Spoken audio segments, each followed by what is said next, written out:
안녕하세요.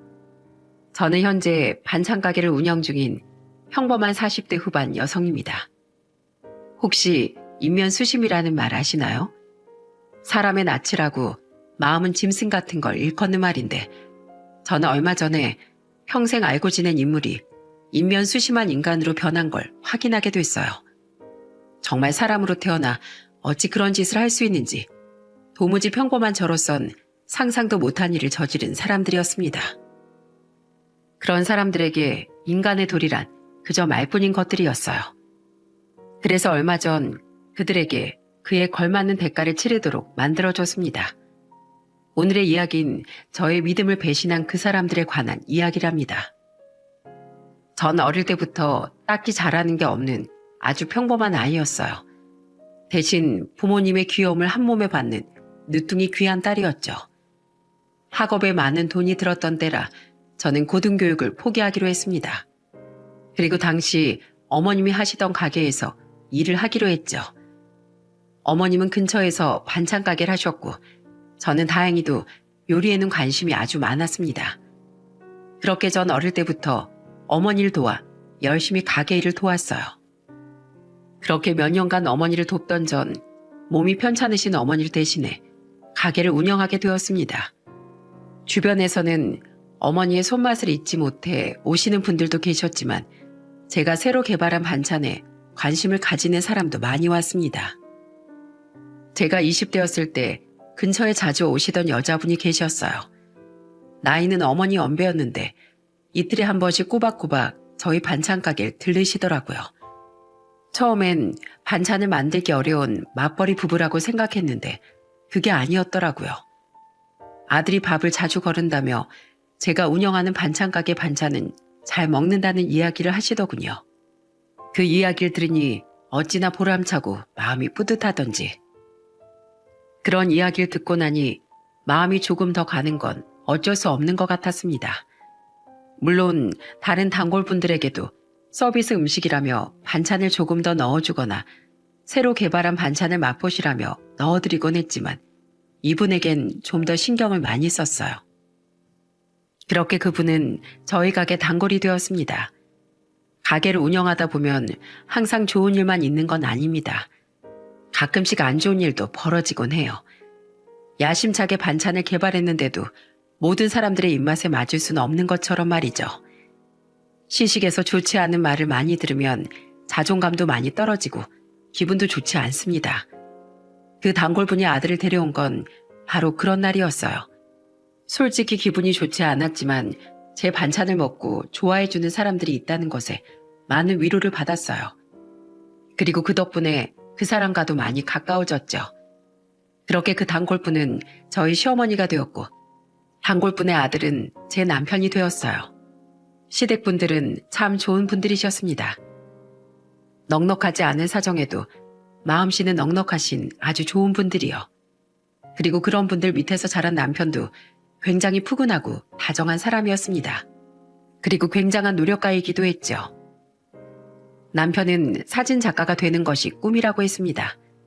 그렇지만 지금 현재도 사진 작가라는 직업은 취미로는 많이 즐기지만 직업으로는 많이 가지지 않는 일이잖아요.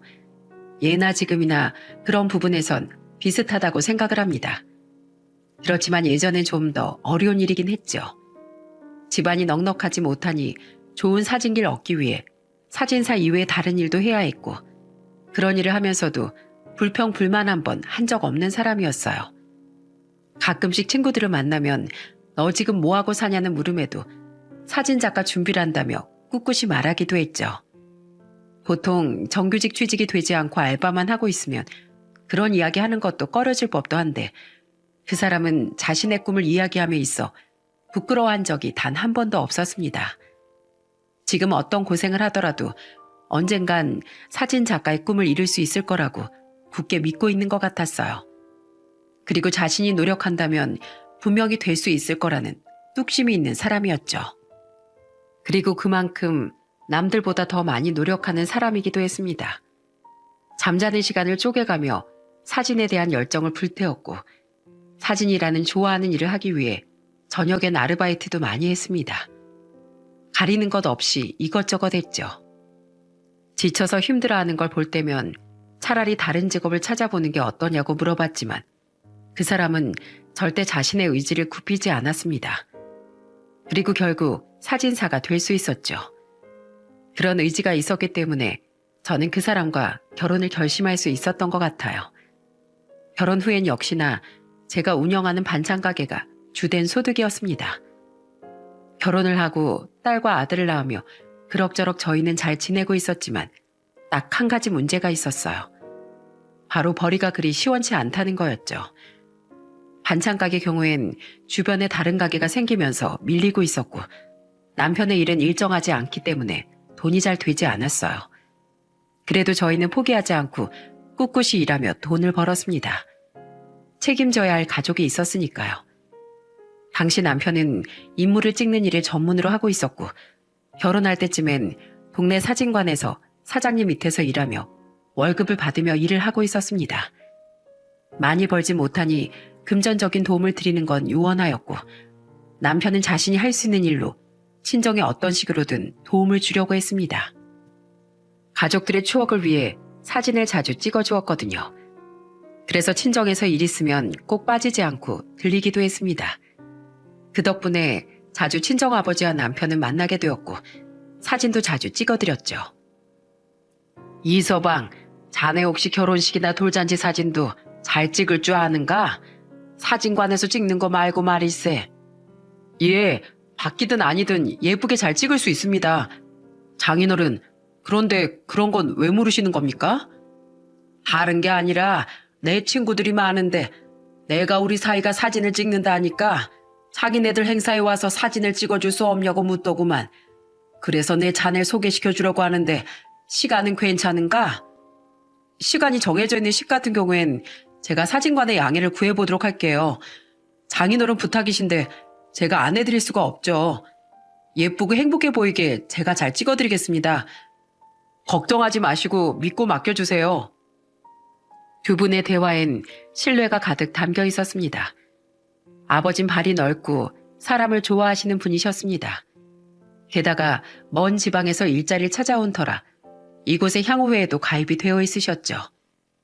생각보다 어마어마한 규모의 향후회였습니다.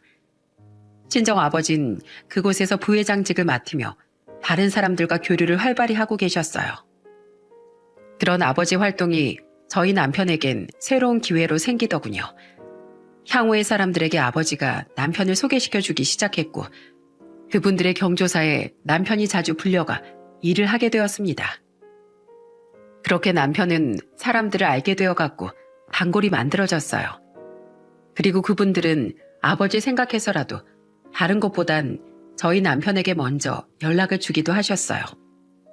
그렇게 자주 불려가니 본업보다 이쪽 일이 더 잘 되더군요. 그리고 이쪽 일이 더 돈이 많이 됐습니다. 출장이니까요. 그렇게 몇 년쯤 일을 하다가 아버지가 남편에게 말했어요.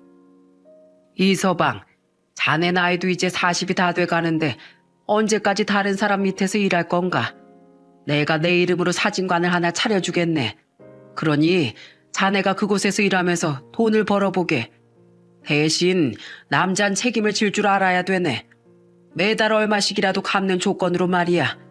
무슨 말인지 알겠나? 장인어른, 이건 너무 감사한 일이긴 한데 제가 이 빚을 어떻게 다 갚아야 할지 모르겠네요. 제가 몸둘 바를 모르겠습니다. 가게를 차려주신다뇨. 여태껏 사람들 소개시켜 주신 것만으로도 너무 감사한 일이었는데 그래도 믿어주신다면 열심히 해서 꼭 갚도록 하겠습니다. 그래, 그럼 그렇게 함세. 난 자네 사람 됨됨이가 참 괜찮고 집에 충실한 걸 보니 이렇게 해줘도 나중에 문제가 전혀 없을 것 같아서 내가 해주는 것일세. 그러니 잔말 말고 사진관 운영 잘 하도록 하게. 내가 다 물심양면으로 지원해 주겠네. 아버지 말에 남편은 울면서 아버지에게 감사 인사를 전했습니다. 그러면서 남편은 아버지 앞에 무릎을 꿇고 큰절까지 올렸죠. 그 뒤로도 남편은 아버지의 도움에 감사해하며 더 잘하려고 했어요. 자신이 한 말을 지키려고 했고 우리 아이들에게도 무척 잘해주었습니다. 물론 처음부터도 굉장히 다정한 아버지이긴 했고요. 그리고 남편이 친정에 잘하면 잘할수록 저는 시댁에 더 신경을 쓰려고 했어요. 친정 아버지의 도움이 시댁에도 전해졌는지 시댁은 우리에게 어떤 형식으로든 도움을 주려고 하더군요. 참 고마운 일이 아닐 수 없었습니다. 솔직히 저희 가족은 양가 부모님의 도움으로 별탈 없이 지낼 수 있었던 것 같아요. 특히 시어머니는 금전적으로 도움이 되지 못하는 것이 미안하다며 항상 맞벌이로 바쁜 우리 부부의 아이를 봐주시곤 했습니다. 아이를 시댁에 맡기는 것도 죄송스러워 용돈을 드리려고 했지만 항상 그 돈을 모아두었다가 저희 아이들에게 다시 돌려주시곤 했죠. 게다가 시부와 시숙은 제 반찬 가게 근처에서 일하고 계셨는데 항상 주변 사람들에게 저희 가게 반찬이 맛있다며 알려주어 매출을 올려주셨어요. 그래서 경쟁업체가 생겨나는 와중에도 단골들을 지킬 수 있었죠. 그리고 신혼 초 시부는 항상 남편 몰래 제게 용돈을 조금씩 쥐어주곤 했습니다. 아들이 자신의 의지를 관절시켜 사진작가가 된 건 나쁜 일이 아니었지만 부양해야 할 처자식에겐 충분히 힘든 일이라는 걸 아신 거죠. 아마 시부 성격에 집에 큰 목돈이 있었다면 저희에게 분명 나누어 주셨을 거예요. 그렇지만 시댁도 그리 넉넉한 사정은 아니니 한 달에 한 번씩 월급 나오는 날에 제 반찬 가게를 들러 몰래 돈 봉투와 작은 메모를 두고 가셨어요. 아가, 못난 아들 때문에 미안하구나. 그래도 불평 없이 잘 살아줘서 고맙다. 그리고 얼마 안 되는 돈이지만 애들 고기라도 사다 먹여라. 이렇게 적혀있는 쪽지를 보고 눈물도 많이 흘렸어요. 제 걱정을 많이 해주시는구나 하고요. 사실 남편의 의지력을 믿고 결혼했지만 확실히 자리 잡기 전인 신혼 초엔 많이 힘들었어요. 그럴 때 이런 쪽지를 받으면 마음이 참 푸근해지고 제 곁엔 참 좋은 사람이 많다는 생각에 마음까지 따뜻해지곤 했어요. 그렇게 저희의 결혼 생활은 충실하게 흘러가는 것 같았습니다. 주변에서 보면 누구보다 금술 좋은 부부가 저희였거든요. 저희 반찬 가게 오시는 분들 중에 절반은 저와 제 남편의 부부 사이가 참 좋다며 보기 좋다는 말을 하시곤 하셨어요. 어르신들은 특히 그런 말씀을 많이 하셨죠. 남편은 아이들에게도 참 자상한 사람이었어요. 특히 딸아이가 중고등학교 땐 딸아이들의 친구들과 놀러 다닐 때마다 차를 운전해 주기도 하고 보호자로서 함께 다녀주기도 했습니다. 학교 수업이 늦을 땐 친구들을 다 태워 집에 데려다주고 집으로 돌아올 때도 있었고요. 아이들이 멀리 놀이공원이라도 가고 싶다고 하면 꼭 뒤따라가서 인솔자 역할을 톡톡히 하고 돌아오곤 했습니다. 그래서 그런지 딸의 친구들도 남편에 대해 너희 아버지 너무 좋으시다고 딸아이에게 부럽다는 말을 많이 했대요. 물론 딸도 아버지를 굉장히 자랑스럽게 생각했고요. 아버지가 해주는 일들이 자신을 더 자랑스럽게 만든다는 걸 알고 나선 항상 아버지에게 고마움을 표현하는 착한 딸이었죠. 그리고 남편은 그런 딸에게 약한 아버지이기도 했고요. 아들과의 관계도 나쁘지 않았습니다. 아들은 사춘기를 거치면서 가족과 살짝 멀어지는 듯 했지만 남편의 세심한 접근과 대화 시도로 가족의 품으로 다시 돌아올 수 있었어요. 이런 상황이니 저는 남편에 대한 믿음이 더 깊어져만 갔죠. 그리고 처음에 친정아빠가 남편에게 빌려준 사진관 창업자금도 매달 조금씩 갚아나가 완납을 했고 이자라는 명목으로 아빠에게 고급 시계를 선물하기도 했습니다. 그만큼 저희 가족에게 남편이란 인간은 참 성실하고 착한 존재였어요. 그런데 말입니다. 사람은 언젠간 변한다는 말이 사실이었을까요? 다른 사람은 몰라도 제 남편은 안 그럴 거라 확신을 했었습니다. 그런데 믿는 도끼에 발등을 찍힌다는 말이 있듯 전 남편에게 뒤통수를 맞고야 말았어요. 남편은 3년 전부터 점점 바빠지기 시작했습니다. 일이 잘 되는 건 좋은 일이죠. 남편이 미리 인정받고 있다는 증거이기도 했고요. 무엇보다 생활이 안정적으로 돌아갈 수 있다는 걸 뜻하니까요. 그런데 남편이 바쁘면 바쁠수록 전 남편을 보는 일이 매우 힘들어졌습니다. 집에 들어와야 얼굴을 볼 텐데 남편은 잦은 야근과 출장으로 항상 집에 없기 일쑤였어요. 한 번은 저희 딸아이가 아빠 과로로 돌아가시는 거 아니냐고 걱정할 정도로 말이죠. 그만큼 남편은 바쁘게 움직였고 저는 그런 남편을 매번 말렸습니다. 여보, 너무 일을 많이 하는 거 아니야? 그래도 가족하고 보내는 시간도 있어야지. 애들이 아빠를 많이 찾아. 이번 연휴엔 가족들과 보내자. 아버지도 당신 보고 싶어 해. 내가 그냥 노는 것처럼 보여? 나 이래봬도 당신이랑 우리 자식들 건사하려고 몸이 가루가 되도록 열심히 일하고 있어. 그런데 당신까지 이런 얘기 해야 되겠어? 쉴 수 있으면 쉬었겠지. 못 쉬니까 이렇게 일하는 거야. 앞으로 나한테 쉬라 마라 그런 얘기도 하지 마. 그 이야기를 듣고 엄청난 충격을 받았지만 그 뒤에 그보다 더 충격을 받을 일이 생겼기 때문에 그 일은 잠시 접어두고 있었어요. 남편의 막말을 없던 일로 해야 할 만큼 큰 일은 바로 아버지의 입원 소식이었습니다. 솔직히 이때부터 전 점점 더 피폐한 생활을 하기 시작했습니다. 아버지가 다치셨는데 치료를 아무리 해도 잘 낫지를 않는 거예요. 계속 다친 곳이 덧나기만 하고 닦지도 않지 않고 계속 아프기 시작하자 아버지는 어머니의 성화에 큰 병원으로 가게 됐습니다. 그리고 검사 결과는 청천벽력과도 같은 말이었어요. 바로 혈액암이라고 불리는 백혈병이었죠. 진단을 받고 아버지는 바로 병원으로 입원하게 되었습니다. 그리고 그와 동시에 저도 무척 바빠지기 시작했죠. 가게는 가게 일대로 해야 했고 어머니와 번갈아가며 아버지 병간호도 해야 했으니까요. 무균실로 옮겼을 땐 어차피 정해진 시간 이외엔 아버지와 면회도 할 수 없었고 시간은 좀 더 널널했지만 마음속은 더욱더 피폐해지기만 했습니다. 아버지 얼굴을 볼 땐 그나마 마음을 더 추스릴 수 있었어요. 슬프긴 해도 지금 제 곁에 있으니까. 그런데 얼굴을 보지 않으니 온갖 잡생각이 다 들더군요. 혹시 나빠지면 어떻게 하나, 수술이 잘못되면 어떻게 하나, 그런 생각들만 계속하고 있는 절 발견하게 된 겁니다. 그리고 그 와중에 제일 필요했던 남편의 위로는 받을 수 없었죠. 전 남편에게 말했어요. 우리 아빠 백혈병이래. 나 너무 힘들어. 어떡하면 좋아? 저는 내심 남편의 위로의 말을 해주길 바랬습니다. 잠시 소원했다 하더라도 저희는 부부고 힘든 데일수록 더 단단해지는 사이라고 믿고 있었거든요. 그런데 남편은 마치 아무 연관도 없는 사람이 말하는 것처럼 제게 이야기하더군요.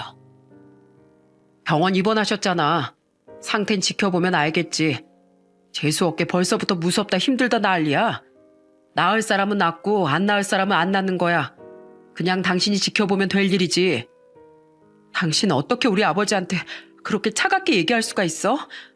그리고 당신 아버지 아픈 뒤로 한 번이라도 아버지 병문안 가본 적 있어? 없잖아. 가보겠다고 말이라도 꺼낸 적 있냐고. 그런 적도 없잖아. 내가 가면 뭐가 되는데? 내가 간다고 해서 장인어른 병이 낫는 거 아니잖아. 그러면 가까운 사람이 가는 게 맞고 시간 나는 사람이 가는 게 맞지. 바쁜 사람을 뭐 거기까지 불러? 저는 충격을 받았습니다. 남편의 차갑고 냉정한 말투에 말이죠. 여태껏 그런 식으로 제게 말한 적은 없었습니다. 게다가 저희 아버지와도 그렇게 사이가 좋았는데 어떻게 이런 식으로 밖에 말을 못하는 건지 이해가 가지 않았어요. 제가 뭐라고 퍼보려는 찰나 남편은 또 울리는 전화를 받더니 밖으로 나가더군요. 힘내라, 괜찮을 거다. 그런 말을 기대했던 제가 바보 같았습니다. 남편과 일을 누군가에게 말하고 싶었지만 말할 곳은 없었어요. 친정은 친정대로 아버지의 병 때문에 난리가 났고 시댁은 시댁대로 상황이 여의치 않았거든요. 게다가 말을 할 수 있는 타이밍도 아니었어요. 남편과 이야기를 나눈 다음 날이 아버지 이식 수술이 잡혀있는 날이었거든요. 아버지 막내 동생인 제 삼촌이 골수가 맞아 고맙게도 골수 이식을 겨우 하실 수 있었어요. 수술하기 직전에도 아버진 온통 제 걱정뿐이었습니다.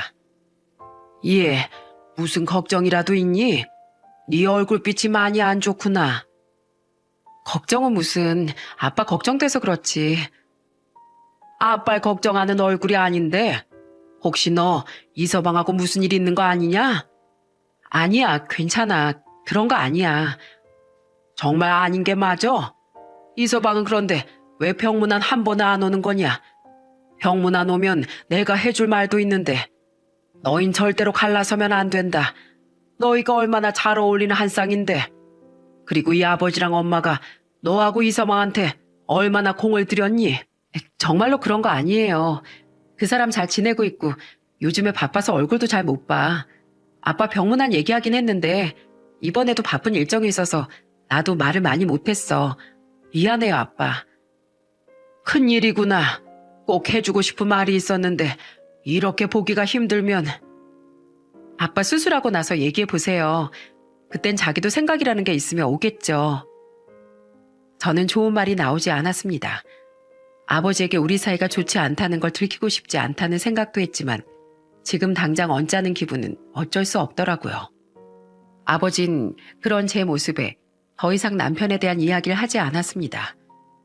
아버진 마지막까지 남편을 기다렸습니다. 남편에게 꼭 해주고 싶었던 말이 있었던 것 같아요. 그것이 무엇인진 영영 듣지 못했죠. 남편이 오지 않았으니까요. 아버지가 곧 돌아가실지도 모른다는 이야기에도 남편은 전혀 흔들리지 않았습니다. 그리고 여전히 자기 일을 할 뿐이었죠. 몇 번 남편에게 전화를 했지만 남편은 전화도 받지 않더군요. 저는 너무나 원망스러운 마음이 들었습니다. 저에게 못되게 구는 건 이해할 수 있었어요. 제가 뭔가 마음에 들지 않았다면 그럴 수 있겠죠. 하지만 아버진 달라요. 아버지 남편을 위해 누구보다 헌신을 한 사람이었습니다. 어떻게 보면 남편의 은인이기도 한데 이런 식으로 행동한다는 게 믿겨지지가 않았어요. 제 전화와 문자에 남편은 딱 문자 하나를 보내오더군요. 바빠서 못 가. 정말 분노가 치밀어 올랐습니다. 장인이 위중하시다는데 사위가 돼서 할 소린가요?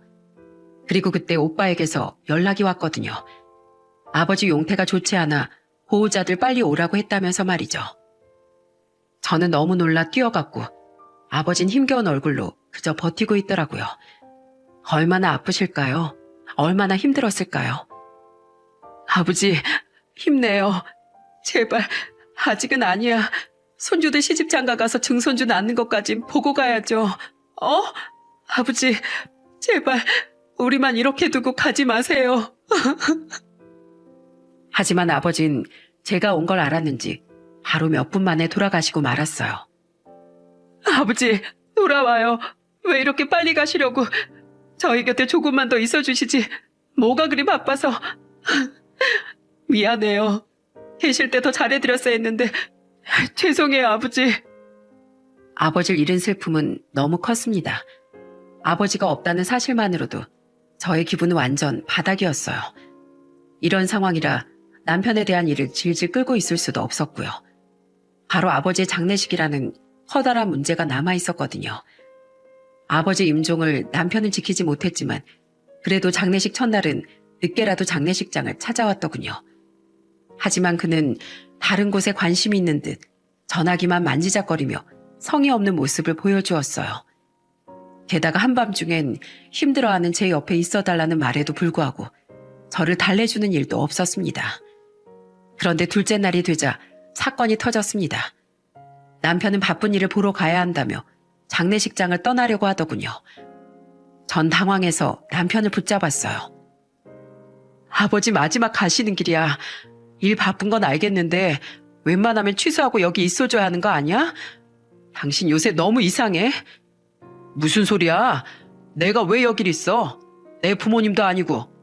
게다가 장인어른 나 싫어했잖아. 당신이 알아서 잘 보내드려. 아버지가 왜 당신을 싫어해? 싫어했으면 사진관을 왜 당신한테 차려줬겠어?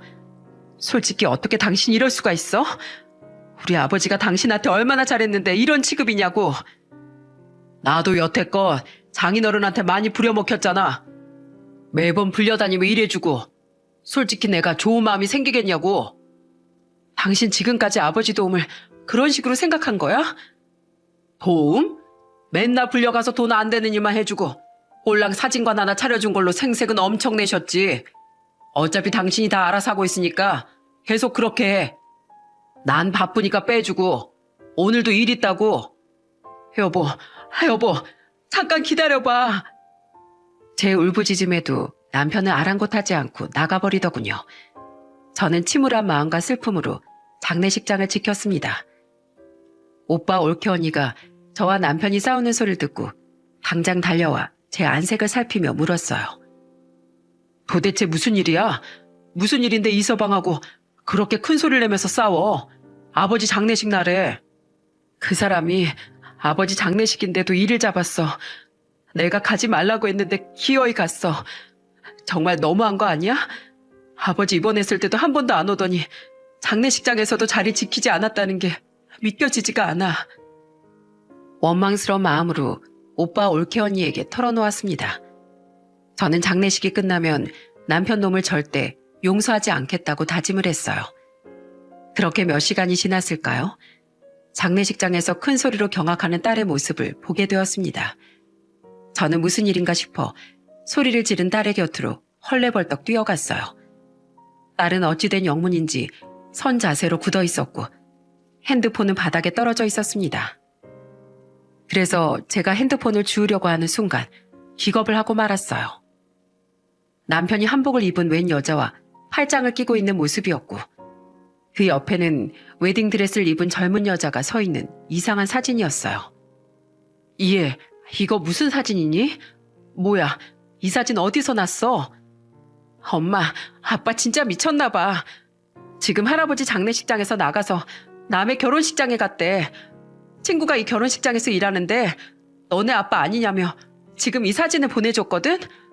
근데 친구가 하는 말이 이 웨딩드레스를 입은 신부가 우리 아빠를 아버지라고 불렀대. 그리고 한복 입은 이 중년 여자가 아버지랑 팔짱을 끼고 있고 지금 같이 하객들을 맞이하고 있대. 이게 지금 무슨 상황이야? 지금 아빠 두 집 살림한 거야? 딸아이 물음에 저는 대답을 할 수 없었습니다. 저도 알 수 없는 상황이었으니까요. 하지만 딸의 친구가 보내준 사진은 의심에 여지할 것 없는 바람이었습니다. 남편이 바람을 피웠다는 걸 알고 경악한 것도 있지만 이 모든 일을 제가 먼저 알게 된 것이 아니라 딸아이가 먼저 알게 된 것도 너무 화가 나더라고요. 저와 그 사람 사이에 끝냈어야 할 일이었는데 자식들이 먼저 알게 되다니 아이들에게 상처 준 건 있을 수 없는 일이었죠. 지금껏 좋아하던 아버지의 외도만으로도 딸아이에겐 충분한 상처가 됐습니다. 전 도저히 참을 수 없어 딸아이 친구가 일하는 예식장으로 쳐들어가기로 했어요. 짐승보다 못한 그놈을 응징하기로 했습니다. 전 옷을 갈아입을 틈도 없이 상주복을 입고 택시에 올라탔습니다. 제가 결혼식장 이름을 말하자 택시 기사가 절 빤히 쳐다보더군요. 상복을 입은 여자가 식장을 가자고 했으니 궁금할 법도 하겠죠. 하지만 저는 그 눈빛을 애써 무시했습니다. 그렇게 택시에서 내려 건물 앞에 선 저를 수많은 사람이 쳐다보더군요. 하필 이 경사스러운 날에 상복을 입은 여자라니. 결혼식장도 아버지 장례식하고 무척이나 가까웠습니다. 차로 15분 거리였어요. 저는 택시에서 내려 남편이 있다는 2층으로 올라갔습니다. 결혼식장에 들어서니 역시나 전 유명인이 됐더라고요. 검은색의 상복 입은 여성이 있으니 신기할 법도 했죠. 그리고 남편을 찾게 된 순간 저는 입을 틀어막고 말았습니다. 남편 놈은 그 결혼식의 사진을 찍어주고 있었어요. 열정적이고 프로다운 모습으로 사진을 찍는 걸 보니 우라통이 터질 것 같았어요. 장례식장에선 아주 지겹다는 얼굴을 하고 있던 남편이 여기선 눈을 빛내며 사진을 찍고 있더군요. 게다가 그 상간녀로 추정되는 여자와도 아주 친밀한지 둘이서 팔짱을 끼더군요. 저는 이를 악물고 서서 남편과 상간녀 그리고 상간녀 딸의 모습을 사진과 동영상으로 증거를 수집했어요. 남편은 앞을 보고 행복한 사진을 찍느라 뒤에 제가 온 것도 모르는 것 같았어요. 사진을 다 찍었는지 남편은 혼주석에 한복 입은 여인에게 갔고 남편은 혼주석 아버지 자리에 착석까지 하더라고요.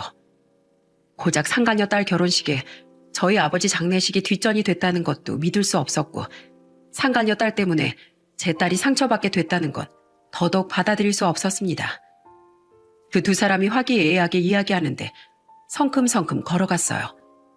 제가 지나가자 주변이 조용해지더군요. 그제야 너무도 조용한 장내에 뒤돌아보는 남편과 상간녀가 보였습니다. 두 사람의 얼굴은 완전 사색이 됐고 남편은 허둥지둥 일어나 제게 다가오더니 제 손을 붙잡더군요. 여보, 여기 어떻게 온 거야? 장례식장에 있어야 하는 사람이 왜 여기 있어? 여보?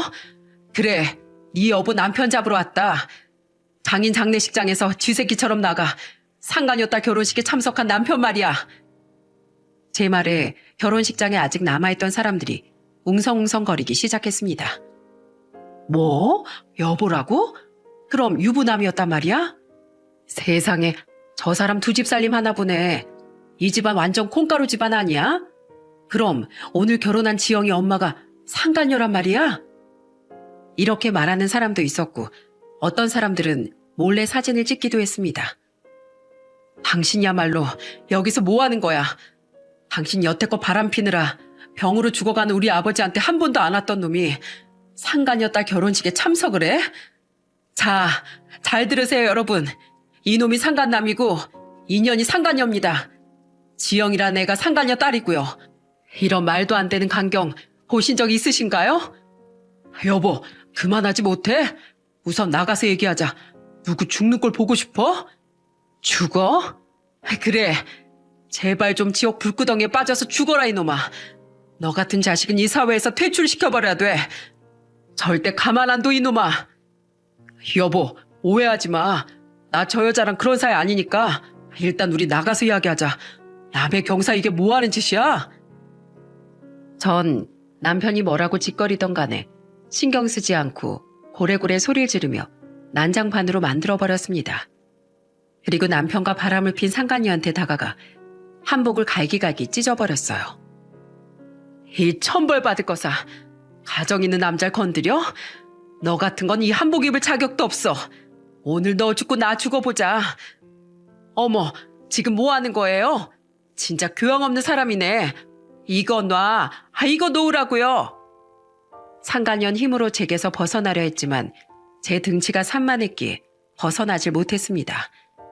결국은 본인도 창피하고 사람들의 시선을 느꼈는지 울음을 터뜨리고 말았어요.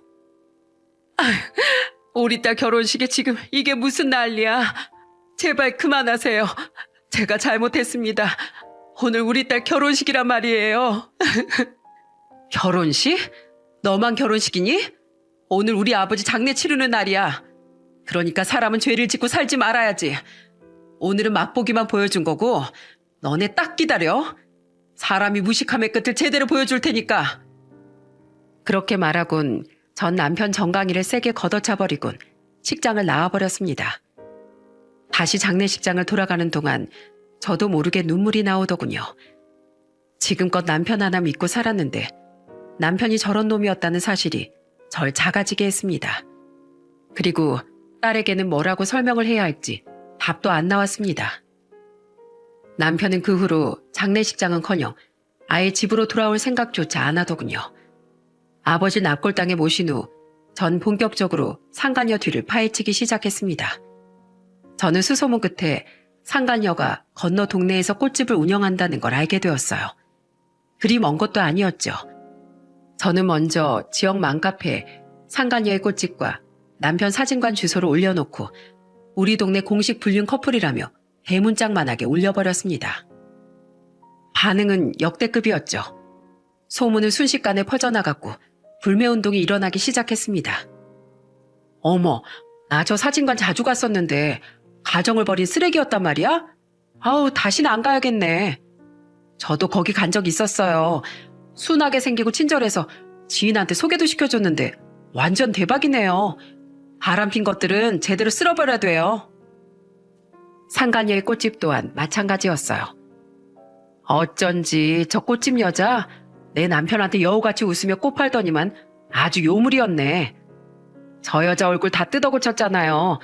남자 꼬시려고 뜯어고쳤나 본데 우리 다신 저 꽃집 가지 말아요. 팔아줘서도 안 됩니다. 이렇게 남편과 상간녀의 영업장은 초토화가 되고 말았어요. 그리고 남편 단골 손님 중 많은 사람들이 아버지 지인이었기에 저는 그 사람들에게 아버지 장례식장에 와주셔서 고맙다는 전화를 돌리며 남편이 저지른 일에 대해 설명하며 더 이상 남편에게 사진을 부탁하지 말 것을 부탁하기도 했습니다. 네, 아저씨. 아버지 장례식장에 와주셔서 감사해요. 네, 저흰 괜찮아요. 그리고 한 가지 부탁이 있는데 향후회랑 아버지 다른 친목 모임에 같이 다니시잖아요. 그런 곳에 가서 사람들한테 저희 남편한테 더 이상 사진 맡기지 말라고 좀 전해주시겠어요? 갑자기 무슨 일이야? 자네 아버지가 사위를 얼마나 아꼈는데 여기 모르는 사람이 없어. 우리 모두 속은 거예요. 그 사람 바람 폈습니다. 바람 피느라 장례식장에도 안 나타난 거라고요. 뭐? 사람 그렇게 안 봤는데 어떻게 은혜를 원수로 갚어? 알겠다. 내가 알아서 잘 알려줄 테니 걱정하지 마. 아버지와 가장 친한 분이시면서 발도 아버지만큼 넓은 분이시라 그분께 먼저 이야기를 했고 다른 분들에게도 틈틈이 전화를 돌려 그렇게 사정 설명을 하고 남편에게 더 이상 일감을 주지 말라고 부탁했습니다. 이 남잔 아버지가 남긴 사진관이 자기에게 올 줄 알았나 보더라고요. 하지만 사진관은 아버지 유언에 의해 제게 상속이 되었죠. 게다가 손님이 점점 줄어들자 당황한 남편은 사진관을 다시 찾았고 그 와중에 제가 남편에게 일감을 주지 말라고 말하고 다닌 걸 어디서 들었던 것 같더라고요. 결국 사진관이 폐업 위기에 몰린 남편은 적반하장으로 제게 따지기 시작하더군요. 당신 도대체 뭐하고 다닌 거야? 어떻게 사람들한테 나한테 일감 주지 말란 이야기를 하고 다닐 수가 있어? 맘카페는 뭐고? 그 여자 때문에 이런 짓 한 거라면 당신이 오해한 거라고 했잖아. 제발 좀 숨 막히니 그만 좀 해. 아직 멀었어. 내가 더 숨 막히게 해줄게. 지금 방귀 낀 놈이 성낸다더니 어디서 지금 큰 소리야? 이 한심한 놈아. 무식하면 눈치라도 있어라. 무릎 꿇고 빌어도 모자랄 판에 이렇게 적반하장으로 나와? 넌 더 벌 받아야겠다. 여보, 제발. 결국 남편은 며칠 후 분위기가 점점 안 좋게 흘러가자 제게 승복하고 말았습니다. 여보, 미안해. 내가 잘못했어. 이렇게 용서를 빌게. 당신이 무슨 벌을 내려도 받아들일 테니까 한 번만 용서해주라. 내가 잠깐 미쳤었던 게 분명해. 나한텐 당신밖에 없어. 정말이야. 난 용서 못해. 그러니 짐 싸들고 당장 나가. 오늘까지 네 물건들 내 눈에 보이면 모조리 싹 다 쓰레기 처리장에 보내버릴 줄 알아. 이 개만도 못한 놈아. 전 이렇게 남편을 쓰레기 취급해버렸습니다. 만약 저 혼자만 남편의 불륜에 대해 알았다면 그냥 저 혼자 감당하고 말았을 테지만 딸이 먼저 알았고 딸이 그만큼 상처를 받은 것이 용서가 되지 않았어요. 우리 딸이 당신을 얼마나 자랑스럽게 생각했는 줄 알아? 어떻게 걸려도 딸 친구한테 걸려. 지금 네 딸 충격 먹고 지금 아무것도 못하고 있는 거 알아? 넌 그 상간녀딸 결혼식에 참석함으로써 우리 딸이 버린 거나 마찬가지야. 그러니 앞으로 우리 딸한테도 얼씬도 하지 마. 네 딸 마음에 대못을 박았으니 난 당신이 빌건 말건 이혼할 거야. 당신은 바람 피면서 우리 집을 악몽으로 밀어넣은 장본인이라는 거 명심해. 난 절대 당신 용서 못하니까 위자료 준비하고 당장 여기서 꺼져. 여보, 제발. 나 여기서 나가면 갈 곳도 없어. 어떻게 얻은 사진관인데 여기서 나가면 나 또 다른 사람 밑에서 일하면서 지내야 돼. 나이가 이제 50이 넘었는데 고용해줄 사람도 없다고. 그거야 당신 사정이지. 가족들 뒤로하고 상간녀랑 즐거운 생활 보낼 땐 이런 거 생각조차 못했나 봐. 하긴 그 정도로 뻔뻔한 인간이니 장인 장례식 중에 바람피던 여자딸 결혼식에 가서 사진이나 찍어줬겠지. 한 치 앞도 모르는 게 사람 일이라더니 바람필 땐 나중에 감당해야 할 일들을 생각하고 바람을 폈어야지. 난 네 놈 사정 봐줄 생각 없으니까 상간녀한테 가던지 알아서 해. 결국 매몰차게 남편을 끊어냈고 저는 상간녀가 일하는 꽃집으로 향했습니다.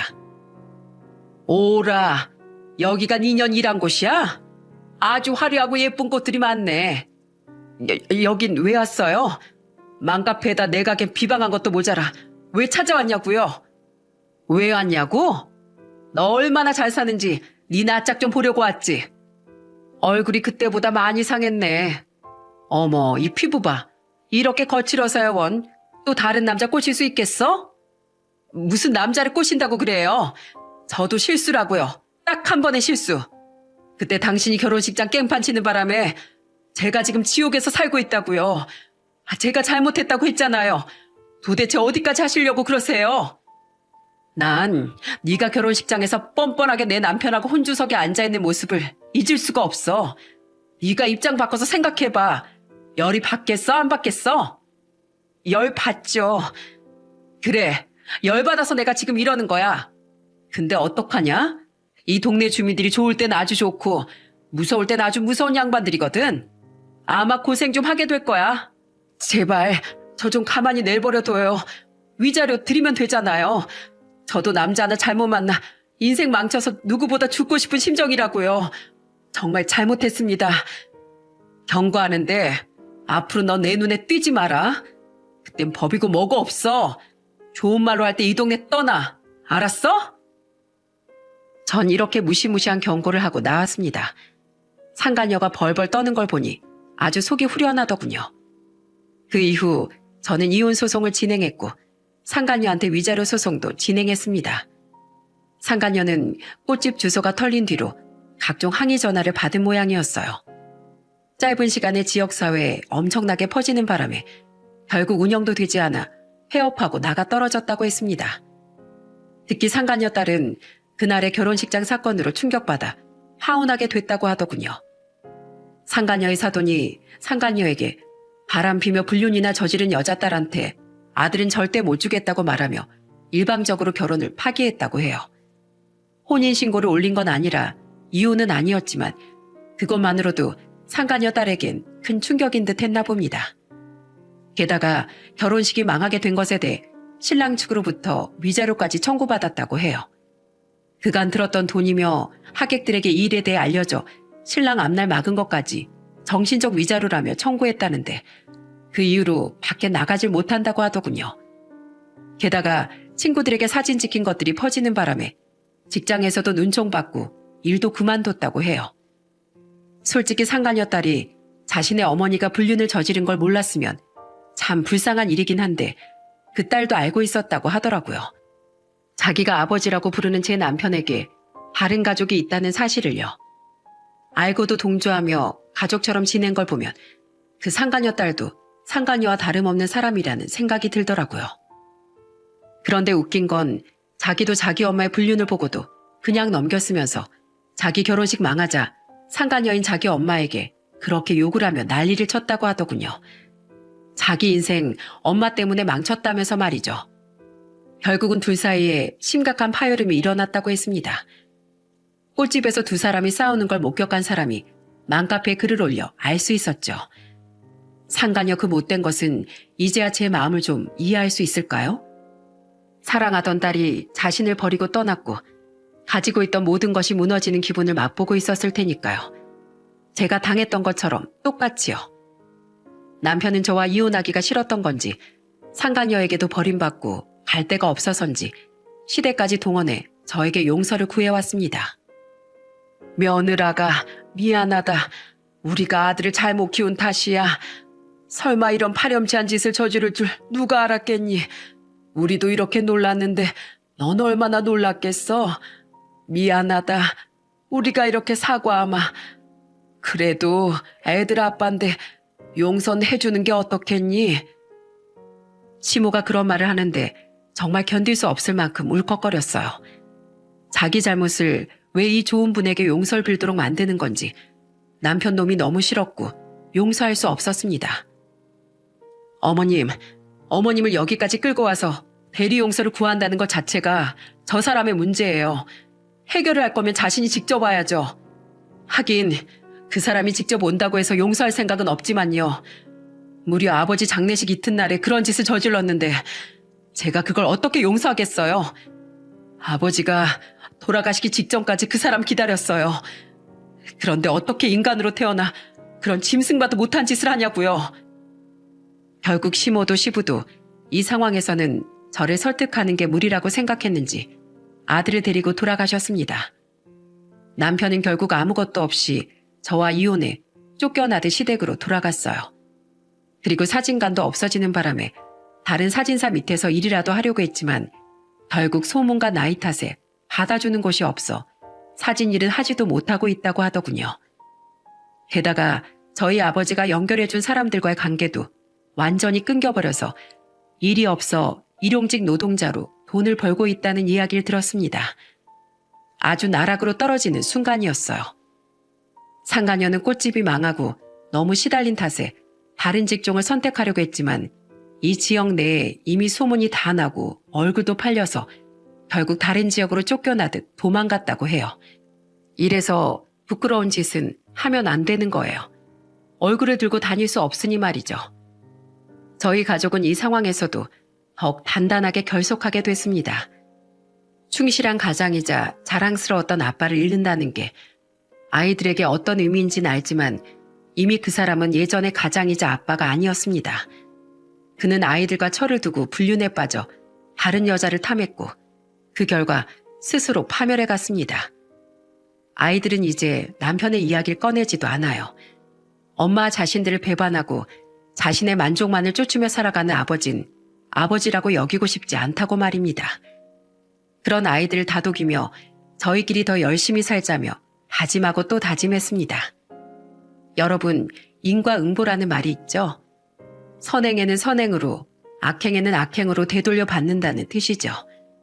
결국 그 말 그대로 남편은 저와 제 가족을 기만하고 불륜을 한 대가를 되돌려 받게 되었습니다. 모든 걸 잃고 그 사람을 지탱해주던 모든 가족을 잃고 혼자가 되었습니다. 다른 사람의 행복을 깼다면 본인의 행복이 깨질 생각을 하는 게 당연한 일입니다. 그리고 남편이 저지른 일들은 남편 본인에게로 고스란히 돌아오게 되어 있고요. 여러분, 지금까지 제 이야기에 귀 기울여 주셔서 감사합니다. 모두 행복한 하루 보내세요.